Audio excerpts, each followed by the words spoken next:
When the 2020 Toyota Supra was introduced earlier this year, there was a lot of talk about it being a rebadged BMW, not living up to the years of hype and looking way too different from what was presented in the FT1 concept.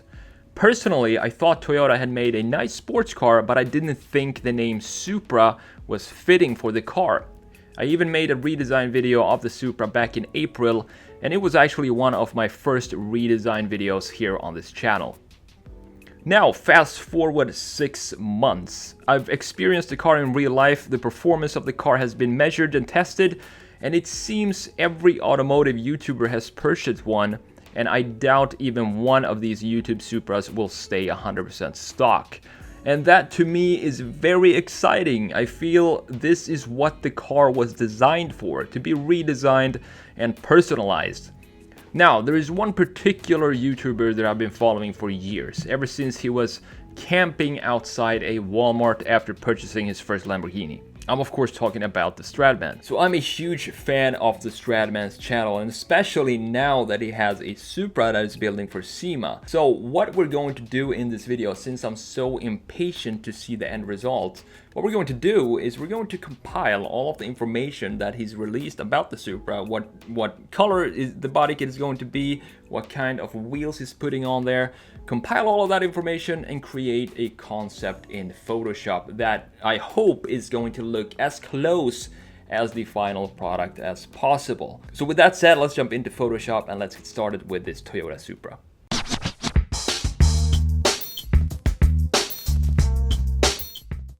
Alright, so here we are inside of Photoshop. What I'm going to do now is I'm going to talk to you about the challenges that I faced doing this visualization of the TheStradmans Supra. First of all, the big problem to start with was to find a good enough picture or image to work on. So what I did is I found a thumbnail of one of his videos, but as you can see, there's a lot to work with when you pick a thumbnail to work with. First of all, it's very low resolution, so you need to kind of sketch in everything. If you want a higher resolution, you need to first of all create a canvas that is higher resolution.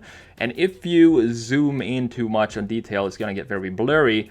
So a big part of this visualization in Photoshop was just to paint in all the details. And one thing that took forever was to remove this finger that was covering the front wheel. It took forever to do this, and I had to reconstruct a part of the wheel and the tire to make it look natural and remove the finger that was covering it. But then of course, later in the video I realized that I'm going to put an aftermarket wheel on top of this wheel, so it doesn't really matter what I paint underneath. So yeah, way to go. Now when it comes to this body kit, I'm not sure that it's actually sitting properly, or that the fitment of this is as it should be, because as you can see, this is another thing that took forever to do, is to remove all these tapes that's holding the body kit up against the car. Now the fitment is not going to be 100%, so that was another issue that I had to work on, is to try to figure out how the fitment of the body kit is actually supposed to look like, and then fill in all the lines that are misaligned to the rest of the body of the car, while still trying to figure out this how to get the same finish on the coloring of the body kit, because the car itself is kind of matte, it's not really glossy, so I wanted to have that finish on the body kit itself. Once all this tape is removed, we can go ahead and select the body kit, the white body kit, and separate that from the rest of the image. And the reason I'm doing that is because I'm going to have to play around with some saturations and colors for all of these parts to make it match the rest of the car. So I do that by separating the body kit and then playing around with some hues until I feel like we're close enough to the red that's on the rest of the car. And then what we can do is go in with airbrush and repaint the whole body kit using the foundation that we have from playing around with the saturation.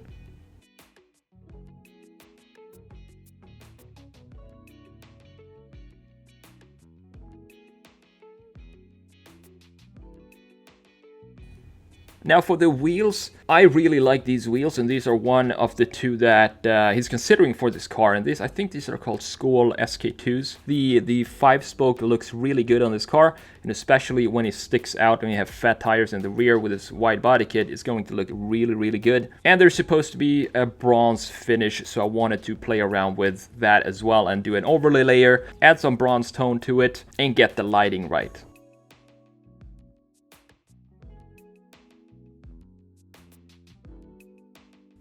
So there are a few YouTube channels that I watch regularly, and one of these is of course the TheStradmans channel.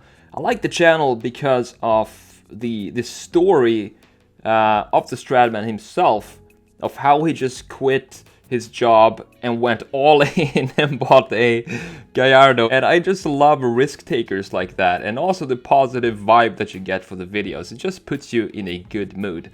And I wish him all the best for his channel in the future. If you're unfamiliar with him, I'm gonna link his channel in the description below so you can go and check it out for yourself.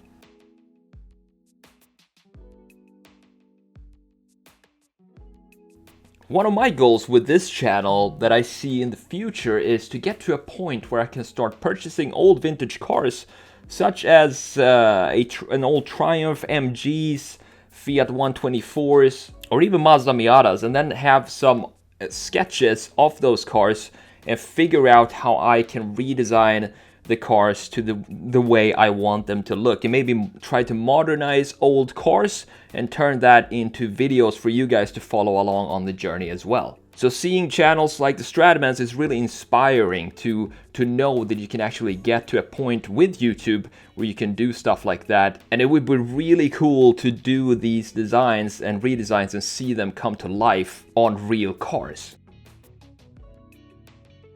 But if I was going to do that, I know that I definitely need to find somebody to help me build those things, the designs of the cars that I'm sketching. Because I was an industrial designer and I was great at sketching things, but when it comes to building stuff, I know my limits. So I definitely need help with that in the future, if that's the route I'm going to go down.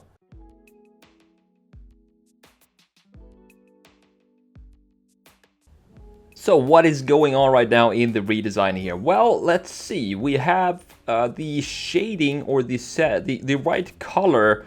It's coming together. The rear fender is kind of dark still, so I want to lighten that up to match the rest of the car. Add some of these reflections in there, but since it's a matte surface, we gotta be careful and not have too glossy of a surface, and that means not put too many white spots on the car, because a matte car doesn't have really strong reflections. So that's one thing that we need to think about. Other than that, everything is looking really good. I really like this body kit now that it looks decent and not black on this Toyota Supra wide body. The thing is, I wasn't sure if it was going to look good, because wide bodies are either... It's either a hit or miss when it comes to wide body kits, in my opinion. The Liberty Walks, I think they do it the best. They have a very distinct style on their wide body kits, and the problem that I see with other kits is the it's the curvature around the rear tire. Sometimes it just ends very abruptly at the rear of the tire. But I think Liberty Walk does that very well, and this kit seems to be doing it well as well.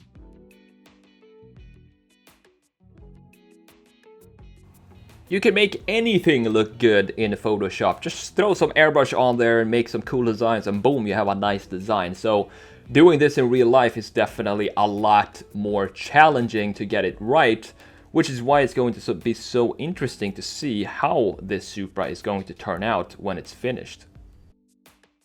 We're almost done with this redesign. There's just a few blemishes left to fix, and then I'm gonna show you the end result.